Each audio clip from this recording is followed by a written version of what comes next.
37వ అధ్యాయం. నందుడు. శ్రీ అగస్త్యుడు. ప్రతిదినం శంభు సన్నిధానమున ప్రణమిల్లు వారికి ఈశ్వరునిచే జన్మదుఃఖం నివారించబడును. చోళదేశమునకు ఆసనం అనే పురం పెట్టిన ఆభరణం వంటిది. అక్కడ వేదాంగ వేదాంతవేత్తలు, శ్రేష్టమైన యాగములలో దీక్షితులు, వశిష్ఠాది మహర్షుల కీర్తి స్ఫూర్తిని మించు తపోనిష్టాపరులు, ఆతిథ్య మర్యాద నిరిగి ఆచరించేవారు, శాంతదాంతులు, ఆయుతాగ్నులు అయిన సత్పురుషులు సుఖనివాసం ఉండేవారు. అటువంటి మహాత్ముల వేదఘోషలకు, బ్రహ్మవాదములకు ఆ పురం మేలికాపురం. దానికి పూర్తిగా భిన్నమైంది ఆ ఊరి పొలిమేరలోని పంటబోద ఒడ్డున ఉన్న చిన్న జనపదం. అక్కడ పంచములు నివసించేవారు. ఆ ప్రదేశం ఒక జంతువధశాల అని చెప్పవచ్చును. ఎక్కడ చూసినా కుళ్ళిన మాంసఖండములు, ఎముకల పోగులతోనూ దుర్వాసనతోనూ నిండి ఈగలు మొదలగు రాబందుల వరకు ఆహార నిలయమై వాటి యుద్ధఘోషలతో ఆ ప్రాంతం భయానకంగా ఉంటుంది. అక్కడి జనులు ఎండిన గోచరములపై ధాన్యం ఆరబెడుతూ ఉంటారు. చండాలురు మద్యపానంతో మత్తెక్కి పిశాచాల వలె కీచులాడుతూ ఉంటారు. దానికి పూర్తిగా భిన్నమైన జీవితం గడిపేవాడు నందుడు అనే ఒక చండాలుడు. అతడు జన్మచేత కర్మచేత చండాలుడు కానీ స్వభావం చేత కాదు. అతని పుణ్యవశం చేత బాల్యం నుంచి స్థిరమైన శివభక్తి అలవడింది. అతడు శివాలయంలో ఉపయోగించు మంగళవాద్య పరికరములను బాగుచేసి ఇచ్చుట, గోగర్భము నుండి తీసిన గోరోజన ద్రవ్యాన్ని దేవాలయ అధికారులకు సమర్పించడం చేసేవాడు.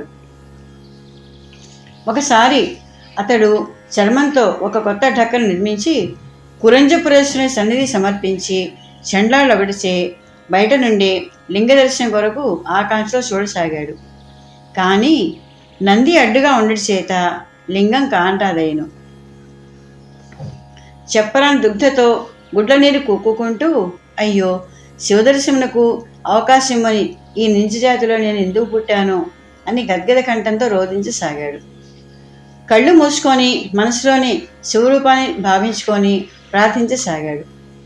భక్తమందారుడు కరిగిపోయి తన ఎదుట ఉన్న వృషభంతో, ఓ మహాభాగుడా, నా ఆజ్ఞను పాలించు నిశ్చల వృషభేశ్వర, నన్ను సేవించుకున్నటకై బయట వేచి ఉన్న నందుడు అనే నిమ్నజాతి భక్తుడు నన్ను దర్శించుకున్నట్టు వీలుగా నువ్వు కొంచెం దక్షిణ వైపు జరుగు అని ఆనందించాడు. ఈశ్వరాజ్ఞను శిరసావహించిన నంది నందునకు ఇందుధరునకు మధ్య నుండి పక్కగా జరిగాడు. శివాజ్ఞను ఆలకించిన నందుడు కన్నులు తెరిచి మహావైభవపేతమైన జ్యోతిర్మయ పరమేశ్వరలింగం దర్శించుకున్నాడు. శివదర్శన పారవశ్యముచే అతడు మాటి మాటికి పడుతూ లేస్తూ ప్రణామాలు వనర్చి మహా ఆనందంతో నృత్యం చేశాడు. చప్పట్లు తెరిచాడు. ఏడుస్తాడు, నవ్వుతాడు. ఆనందం ఆర్ణవమైతే, అనురాగం అంబరమైతే అన్న శ్రీ కవుల వర్ణన ఇతని పట్ల సరిపోయింది. దైవకృపకు కృతజ్ఞతగా ఆలయానికి ఎదురుగా ఉన్న గోతిని పెద్ద చేసి చెరువుగా మార్చేశాడు. తన జాతి నీచమైనదని, ఇతరులు తను దూషిస్తారని భయపడుతూ అతడు సదా పరమేశ్వరుని శివ రక్షింపుము అని ఆర్తితో ప్రార్థించేవాడు. తరువాత ఇతరుల ద్వారా చిదంబర నటారి స్వామిని గుర్తించి విని ఉత్తేజుడై ఆ స్వామిని దర్శించుటకు ఆరాటపడసాగాడు. కానీ స్వజాతి వారు చిదంబర క్షేత్రంలో ఉండే యజ్ఞం చేసే సోమయాజులు, శైవదీక్షులైన బ్రాహ్మణులు అతని రాకను సహింపరని, హింసలు పెడతారని అనేక విధాలు భయపెట్టి అతని ప్రయాణాన్ని ఎట్లాగో నివారించేవారు. ఆ దినానికి అతను ఓర్చుకున్న మర్నాడు మరల తీయమని లేచి బయలుదేరగా ఆనాడు కూడా వారు అతను ఆపేశారు. సరే, రేపు వెళదమని, రేపు వెళతాను అని అదే పాటగా అనుకోసాగాడు. చివరకు ఆ మాటయే అతని పర్యాయపదమైంది. ఇట్లా 11 నెలలు గడవగా అతనికి బ్రతుకు దుర్భరమైపోయింది. ఒక అరుణాదేవుని అతడు భార్యాబంధువులు ఆపుతున్నా సరే బలాత్కారంగా తప్పించుకొని బయలుదేరాడు. కొంత దూరం ప్రయాణం చేసి కావేరీ నది పరమ పవిత్ర జలముల్లో మనసు చల్లబడగా స్నానమాడి శరీరమంతా భస్మం పట్టించి నుదుట త్రిపుండ్రాలు పేర్చి ప్రయాణాన్ని కొనసాగించాడు. 2 క్రోసుల దూరం నుంచే సభాపతి యొక్క గోపురం చూడగానే నేలపై సాగిలపడి నమస్కరించి ఊరి పొలిమేరం చేరుకున్నాడు. దూరం నుంచే గాలి గోపురములు, వాటి పరిసరాల్లో కిక్కిరిసి మసల్చిన బ్రాహ్మణులు, పూజారులు, పండితులు, యజ్ఞకర్తలు, శైవ దీక్షితులు కనిపించారు. ఆ పరిసరాలన్నీ పుణ్యప్రదమైన వేదఘోష ప్రతిధ్వనిస్తున్నాయి. అగ్నిహోత్రం నుండి వెలువడే ఆధ్యాత్మిక ధూపవాసనలు ఆకాశమంతా వ్యాపించి ఉన్నాయి. ఆ వాతావరణం చూడగానే అతడు భయంతో దిగాలు పడి, నిజమే, నా వంటి జాతిహీనునికి ఇటువంటి పుణ్యస్థలంలో నుంచుడు అయుక్తమే, వేరొక దారి చూసుకుంటాను అనుకొని దక్షిణ దిశగా వెళ్ళాడు. అక్కడ వెలిసి ఉన్న 10,000 శైవమఠములను, వేదనాదమును నినదించే సనకసందుల వంటి సత్పురుషులను అనేకులను చూసి సంభ్రమాశ్చర్య భయోద్వేగంలో లోనైనాడు. అక్కడి పెంపుడు చిలుకలు కూడా జామ మారేడు చెట్లపై కూర్చొని తత్వమసది చతుర్మహావాక్యం ఆలపిస్తున్నాయి. ఓం నమ సోమాయ చ రుద్రాయ చ నమస్తామ్రాయ చ అరుణాయ చ అని రుద్రాధ్యాయ మహామంత్రాలను సుస్వరంగా గానం చేస్తున్నాయి.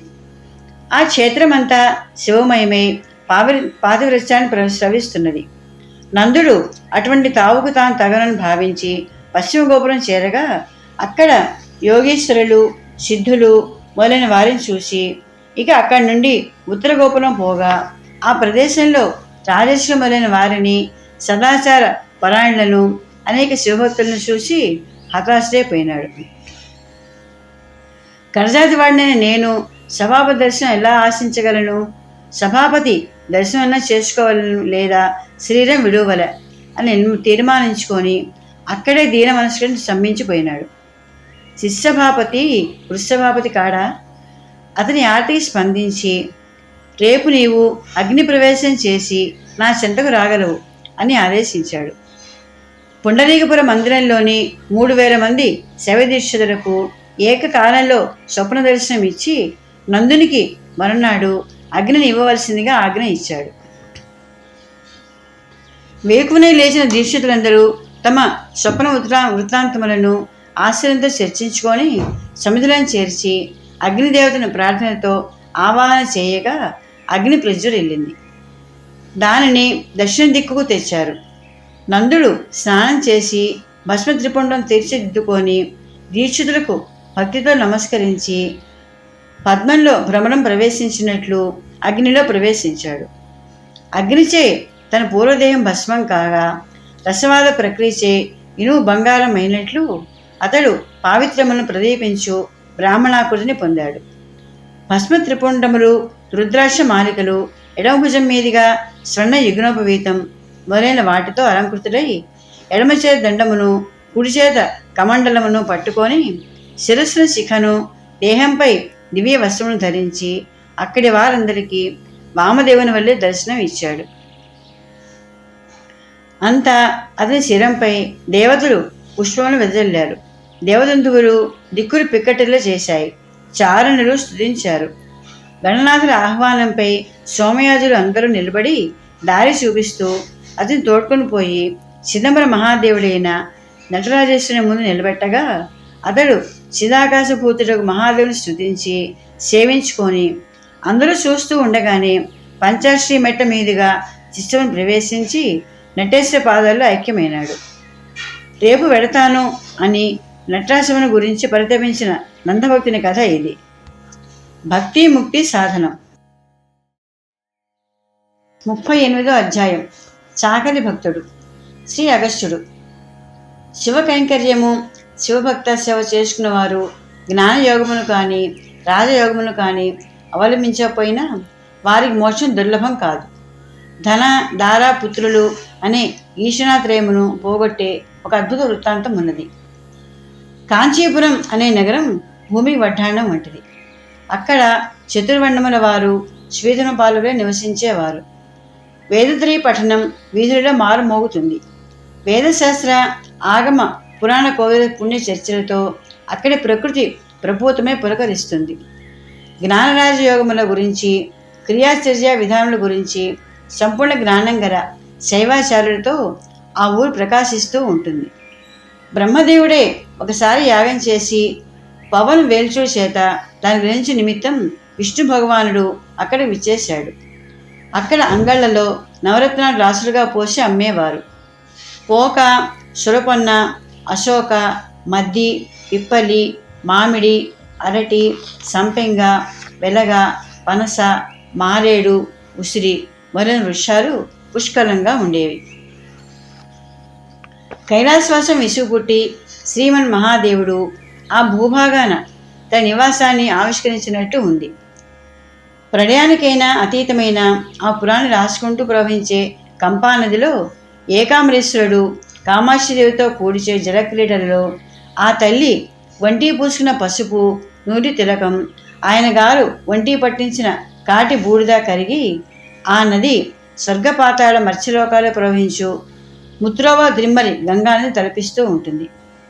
నదీ తీరంలోని మామిడి చెట్టు మొదట వేయించేసి ఉన్న ఏకాంబరనాథ స్వామి పార్వతీదేవితో కూడి 32 ధర్మచారులతో నిరంతరం పూజలు అందుకుంటూ ఉంటారు. కామాక్షిదేవి కౌగిలింతలో స్వామిపై ఏర్పడ్డ సనాగ్రపు చిహ్నాలు నేటికీ దృశ్యమానం. అమ్మవారి గర్భగృహంలోని శిలలపై నిక్షిప్తమై ఉన్న యోగ రహస్యాలు మహాయోగులకైనా దురవగాహమై ఉంటాయి. ఆ ఊరిలో శివభక్త చూడమనే చాకలి ఏకాంబరనాథ స్వామికి అలంకరించిన వస్త్రాలను శుభ్రపరిచి జీవించేవాడు. శివభక్తి కన్నా అతనికి శివభక్తులపై ప్రేమ మిన్న. శివానుగ్రహంగా భావించి అతడు ఇతరుల వస్త్రములను కూడా ఉతికి జీవనం సాగించేవాడు. విశేషించి శివభక్తులు, శైవ దీక్షితులు ఏకాంబరనాథుని సేవకై ఆ ఊరి వచ్చు యాత్రికుల వస్త్రాలను తన మనస్సులో శుద్ధపరిచి సమర్పించుకునేవాడు, ప్రతిఫలం తీసుకోకుండానే. రేజతే ఇది రాజా అనే వాక్యమును అనుసరించి భక్తులైన ఇతరులను శుద్ధిపరిచిన వస్త్రాలతో ప్రకాశము చేయడు చేత అతడు రాజే కాని రజకుడు కాదు. అందుచే అతడు భక్త్యంగితవేత్త అని పిలువబడేవాడు. ఇలా ఒడిదుడుకులు లేని అతని శుద్ధ భక్తిత జీవితాన్ని లోకాన్ని వెల్లడి చేయుటకు సర్వాంతర్యామైన ఏకాంబరనాథుడు సంకల్పించాడు. ఒక వృద్ధ బ్రాహ్మణ వేషం ధరించి ఫాలము పైన పక్షం పైన భస్మరేఖలు తీర్చి మెడలో రుద్రాక్షమాలికల పేరు వేసుకొని వణుకుతూ తన గజ చర్మాన్ని కొంత భాగం నడుము వస్త్రంగా చుట్టుకొని కొంత భాగాన్ని మైలబట్టగా భుజంపై గంతలా వేసుకొని శివనామ సంకీర్తన చేసుకుంటూ చాకని సమీపించాడు. భక్త్యంగితవేత్త అయిన అతనికి వినమ్రుడే నమస్కరించి, ఓ శివబ్రాహ్మణ, తమరు బాగా వయసు పైబడి ఉన్నారు. తమ వంటి వారికి నేను దాసుని, అభ్యాగతులుగా వచ్చారు. కావలసింది సెలవేయండి. నేను ఏదో శివభక్తుల వస్త్రాలను చేతన రీతిలో శుభ్రపరిచి తృప్తిపడుతూ ఉంటాను. తమ వస్త్రమును నాకు ఇవ్వండి, నేను చక్కగా ఉతికి తిరిగి ఇస్తాను అని విన్నవించుకున్నాడు. వృద్ధుడు పరంజ్యోతి కామాక్షి తల్లిని దర్శించడానికి బహుదూరం నుండి ఇక్కడికి వచ్చాను. ఈ ఊరు నాకు కొత్త, ఎవరిని ఎరుగను. హేమంత ఋతువు కాబట్టి రాత్రులు మంచు ధారాళంగా కురుస్తుంది. నేను అది తట్టుకోలేను. ఈ మాస్య గంత ఒకటే నన్ను రక్షించేది. ఇతరుల వస్త్రాలను నేను తాకను. నీకు ఈ గంతను ఇవ్వగలను, కానీ సాయంత్రానికల్లా నాకు ఇది శుభ్రపరిచి తిరిగి ఇవ్వగలిగితేనే నువ్వు దీన్ని తీసుకోవచ్చును. మాట ఇవ్వాల్సిమా అని హెచ్చరించాడు. చాకలి అదెంత పని అని బట్టను గ్రహించాడు. చౌడుగలుపు నీళ్ళలో తడిపి బాణలో ఆవిరి పెట్టి తన పూర్వజన్మ శతముల పాపాలను దాని మాలిన్యంతో పాటుగా వదలగొట్టసాగాడు. ఎంత ఉతికినా దాన్ని మురికి వదలదే. పాపం అతడు అలాగే బహువిధాలు శ్రమించి దాన్ని ఆరవేయగా ఈశ్వర మాయ చేత కారు మేఘాలు కమ్మి అకస్మాత్తుగా కుంభవృష్టి కురియసాగింది. తీవ్రమైన గాలికి ఎగిరిపోయి గంత గల్లంతయింది. ఎంత వెతికినా ఫలితం లేకపోయింది. వృద్ధుడికి ముఖం చూపలేక నిరాశతో ప్రాణం తీసుకోవటానికి తన చాకిబండను చేరాడు. ఒక్కసారి విశ్వసాక్షి అయిన పరమేశ్వరుణ్ణి మనసారా తలుచుకొని బండ మీద తన తలను బాదుకోవడం ప్రారంభించాడు. అంతలో ఆ రాత్రి నుంచే మాయమైన గంతను కప్పుకొని పరమశివుడు వృషభవాహనం మీద ఆసీనుడై అక్కడ ఆవిర్భవించి చాకలి ఆత్మహత్య ప్రయత్నాన్ని ఆపాడు. వర్షం నిలిచి ఆకాశం పూర్తిగా తెరుచుకుంది. నీ భక్తి నాకు తెలియంది కాదు. దానిని లోకాన్ని వెల్లడి చేయటానికే ఈ ప్రయత్నమంతా అని శివుడు అతనితో గొప్ప అనుగ్రహంతో పలికి ఆ భక్తాంగితవేత్త అయిన చాకలికి సాలోక్య ముక్తిని ప్రసాదించి యోగినులకైనా దుర్లభమైన కైలాసాన్ని తిరిగి వెళ్ళాడు. భక్తుణ్ణి నాణ్యం చేసి మరీ అనుగ్రహించే ఆ పరమేశ్వరునికి నమస్కారం.